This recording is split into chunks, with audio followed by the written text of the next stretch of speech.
মাত্র একটি আমল করুন, আপনার মনের সকল আশা পূরণ হবে ইনশাআল্লাহ। কারণ মনের আশা পূরণ করতে পারেন একজন, তিনি কে? তো সেজন্য আমল করার দরকার আছে না নাই?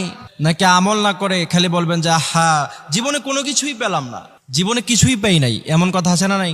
তো তাহলে আপনি আমল করুন আর মনের সকল আশা পূরণ করে নেন, কারণ আমলের মধ্যেই সব কিছুর ফয়সালা আছে না নাই?